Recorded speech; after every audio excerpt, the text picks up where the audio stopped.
យើងចាប់ផ្ដើមដាក់ឡើងវិញប៉ុន្តែក្នុងក្របខ័ណ្ឌមិនមែនជាការផាកពិន័យទេគឺជាការណែអប់រំណែនាំដល់បងប្អូនអ្នកប្រើប្រាស់យានគ្រប់ប្រភេទអ្នកប្រើប្រាស់ផ្លូវទូទៅបាទអញ្ចឹងទេទោះបីជាក្នុងកម្រិតនៃការអប់រំណែនាំយ៉ាងណាក៏ដោយគឺ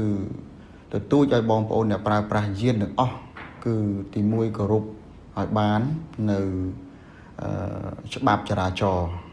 និងសូមអានច្បាប់ចរាចរណ៍ហើយក្រមសីលធម៌ទូទៅនៃការបើកបរការយោគយល់ការប្រស្រ័យទំនាក់ទំនងក្នុងនាមជាមនុស្សរស់នៅក្នុងសង្គមការយោគយល់អធ្យាស្រ័យឲ្យគ្នាហើយការខ្លាចបាទគ្រោះថ្នាក់ចរាចរណ៍ទាំងខ្លាចគ្រោះថ្នាក់ចរាចរណ៍ដល់ខ្លួនឯងក្រុមគ្រួសារសាច់ញាតិឯងនិងទាំងការខ្លាចគ្រោះថ្នាក់ចរាចរណ៍ឬអ្នកដទៃដែលប្រឈមនឹងការទទួលខុសត្រូវចំពោះមុខច្បាប់បាទ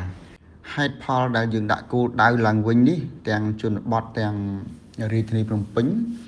គឺដោយសារទី1កំណើនគ្រោះថ្នាក់ចរាចរណ៍គឺកើនឡើងបាទទាំងបណ្ដាលឲ្យស្លាប់ទាំងបណ្ដាលឲ្យរបួសហើយការសង្កេតជាក់ស្ដែងយើងឃើញថាសណ្ដាប់ធ្នាប់ចរាចរណ៍គឺវាមិនល្អប្រសើរដោយការដែលដាក់នគរបាលចរាចរណ៍តាមគោលដៅទេគឺមានន័យថាបងប្អូនអ្នកបើកបរមិនស្វ័យគោរពដោយខ្លួនឯងបាទដោយគ្មានវត្តមាននគរបាលចរាចរណ៍ហ្នឹងហើយក៏ប៉ុន្តែការដាក់នេះគឺហេតុផលទី2ដែរនោះគឺយើងបន្តអប់រំណែនាំដល់បងប្អូនយើងដែលបើកបរខុសនឹងច្បាប់ចរាចរណ៍មានបើកបរលើសល្បឿនកំណត់មាននៃការបើកបរនៃមិនគោរពភ្លើងសញ្ញាចរាចរណ៍សញ្ញាបញ្ជានគរបាលចរាចរណ៍ការបើកបរមិនគោរពនៃគន្លងផ្លូវឬក៏គំនូសសញ្ញាការបើកបរមិនគោរពសិទ្ធិអាទិភាពការបើកបរមិនគោរពគេហៅថានៃលំហូរចរាចរណ៍ឬក៏ទិសដៅចរាចរណ៍បានន័យថាបើកបរប្រច្រាស់បើកបរមិនស្របទៅតាមទិសដៅដែលច្បាប់តម្រូវឲ្យយើងបើកដោយការប្រកាន់ស្ដាំជាពិសេស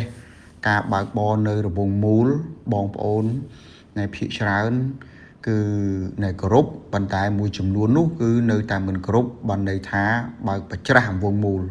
គឺមិនព្រមទៅរង្វង់មូលតាមស្ដាំដៃហើយសៀត្រឡប់វិញទេជាឧទាហរណ៍ជាក់ស្ដែងគឺនៅនៃរង្វង់មូលស្ពានអាកាសមរតកដៃជោដែលពីមុនហៅថាចំមុះជ្រូកនៃក្បាលថ្នល់នឹងឯងគឺបងប្អូនសមាជិកដាក់គោលដៅនៅទីនេះដើម្បីណែនាំដល់បងប្អូនដែលបើកប្រច្រាស់មិនស្របតាមទិសដៅនៃរង្វង់មូលឬក៏មិនប្រកាន់ខាងស្ដាំប៉ុន្តែជាការសង្កេតនៅពេលដែលដកនគរបាលចរាចរណ៍មិនដាក់គឺមានបងប្អូននៅតែបើកប្រច្រាស់ដដែលអញ្ចឹងការដាក់គោលដៅដើម្បីអប់រំណែនាំនេះគឺជាការវាស់ស្ទង់មួយទៀតបាទដើម្បីណាពិនិត្យមើលអំពីថាតើគ្រោះថ្នាក់ចរាចរណ៍វាកើតឡើងការគោរពច្បាប់ចរាចរណ៍វាបានល្អប្រសើរទេបាទអញ្ចឹងយើងនឹងវាស់វែងបើសិនជាការអប់រំណែនាំបញ្ហាវានៅតែមានបញ្ហាវាអាចលើសដើមអាហ្នឹងគឺថាជំហានបន្ទាប់យើងពិចារណានៅក្នុងការផាកពិន័យឡើងវិញប៉ុន្តែបើសិនជាការដាក់គោលដៅទៅគឺមានការថប់ថយនៅគ្រោះថ្នាក់ចរាចរណ៍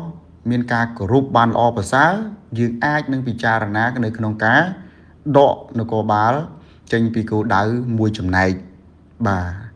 ហ្នឹងហើយឬក៏កន្លែងខ្លះគឺដកទាំងស្រុងប៉ុន្តែដើម្បីវាស់វែងទៀតណាតើនៅពេលដែលដកមួយចំណែកហើយនឹងដកទាំងស្រុងស្ថានភាពគ្រោះថ្នាក់វាយ៉ាងម៉េចការគោរពវាយ៉ាងម៉េចយើងនឹងពិនិត្យជាបន្តបន្ទាប់កុំឲ្យបងប្អូនចេះតែដាក់បន្ទុកមកលើនគរបាលចរាចរណ៍ថាចាំតែផាកដើម្បីបានលុយដើម្បីបានប្រយោជន៍បាទអញ្ចឹងសូមឲ្យបងប្អូនស្វ័យគោរពដោយខ្លួនឯងដើម្បីសុវត្ថិភាពខ្លួនឯងក្រុមគ្រួសារនិងការទទួលខុសត្រូវដែលត្រូវចំណាយឬក៏អាចឈានទៅដល់ការប្រឈមមុខនឹងពន្ធនាគារដោយសារតែបង្កឲ្យមានគ្រោះថ្នាក់ចរាចរណ៍កើតឡើងបាទ